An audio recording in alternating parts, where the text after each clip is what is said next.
Kita kata okeylah tahun ni kita akan berehatlah daripada buat flash mob awam iaitu KTP Sarung. Tetapi something triggered us, tak silap saya, pada pertengahan Ogos 2020.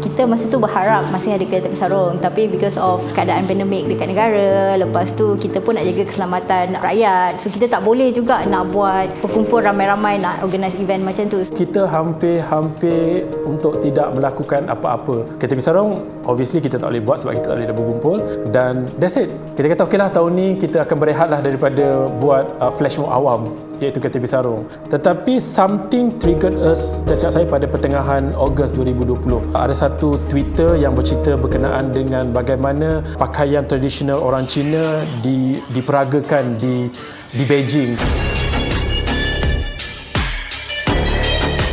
Jadi someone tweet kata kenapa dekat Kuala Lumpur kita tak boleh buat macam ni, dan ada seorang lagi yang cakap adalah KTP Sarung buat pakaian tradisional iaitu sarung pada setiap tahun. Dan that triggered us bahawa we have to do something.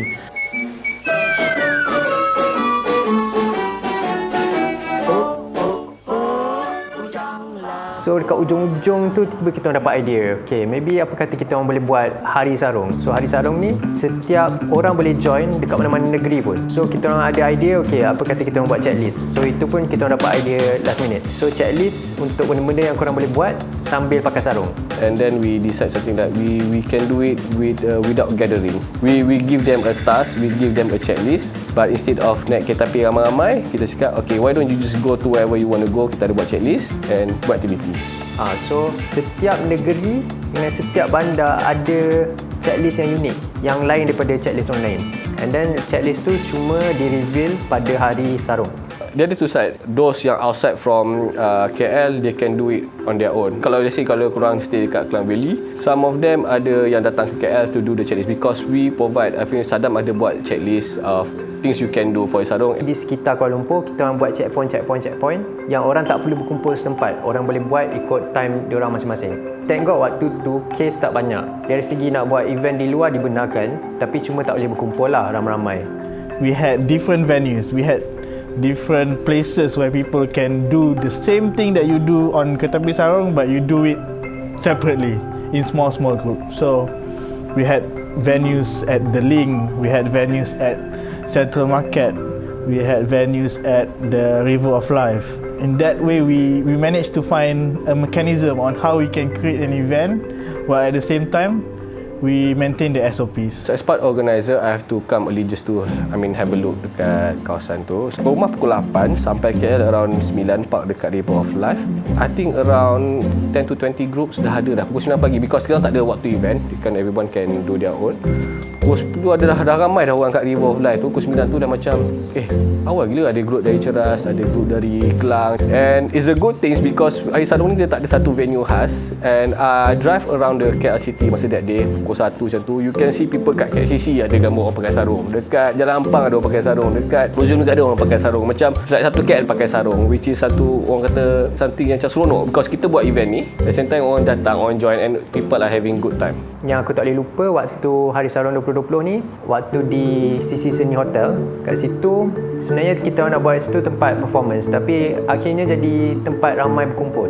Walaupun tak berkumpul macam beribu-ribu orang macam KTP Sarung sebelum ni, tapi still orang boleh menari, boleh menyanyi sama-sama, and then time tu sangat menarik lah. Saya paling suka adalah waktu kita orang dekat Sisi Seni. Kita main lot of board games dan permainan lama macam batu seremban, congkak, main lawan pemadam, main snap. Saya belajar main snap. Untuk Hari Sarung 20, aku juga dalam keadaan tu admitted dekat hospital. So memang in term of planning apa semua, aku tak boleh terlibat lah. Tapi in term of support, aku still helping them lah. Macam aku involved dalam dorang punya parade, and then dorang ada buat sarung show. Anomalies and friends join Loco masa 2019. Adam from Loco approached me. Dia tanya if me and my friends or Anomalies wanted to be part of the Kereta Api Sarung. It was 2019 and I might say that was one of the best collaboration Anomalies dengan grup lain. Having this opportunity untuk perform pada hari yang penting, memakai sarung, it's an honor for me personally, and I think pun all of performers pun rasa benda yang sama. And untuk 2020, of course, pandemic happen. Macam we decided to macam nak buat juga, nak contribute something, and the challenge was pre-record. I personally, I tak suka as a performer myself. I don't like pre-record punya punya show because bila you pre-record, you tend to macam, oh, I'm allowed to make mistake because they're gonna have one more take. So I surprised. I told all my performers that okay, kita akan buat a few take, and then masa hari kita nak record tu, I was like, guys, kita akan buat live show. We are going to have some audiences, and kita akan buat one take je. Untuk 2020 punya performance, we improve a lot dari 2019 punya performance. The songs, the team lebih ramai, and whenever I do theatre, Anomalies, kita akan pastikan it really presents Malaysia, which is multicultural. So that was the direction of the performance. All of us, we had an amazing experience producing, making the performance. Kita juga ada buat special event which is kelas tari. So pagi kita buat joget, petang kita buat kelas mempun tahu, bertempat dekat The Link. 2020 pada masa tu, by September, masa tu dah agak longgar ya PKP, sempat Loco arrange for kelas joget kita.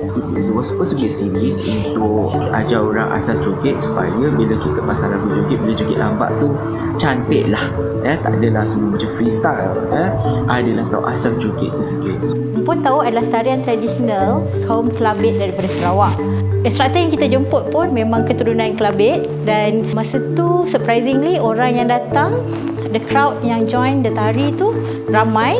Kelas tu penuh actually. Bila kita post dekat Instagram apa semua pun, respon yang kita dapat sangat positif, dan they want to know more about tarian yang kita actually belajar tu. Hari Sarung 2020, the most memorable part for me was actually seeing people from all over Malaysia joining this movement online. Even though we could not gather at one place, we could still feel the unity, we could still feel the spirit of Hari Malaysia on Hari Sarung. That for me was one of the reasons why I kept doing this yearly.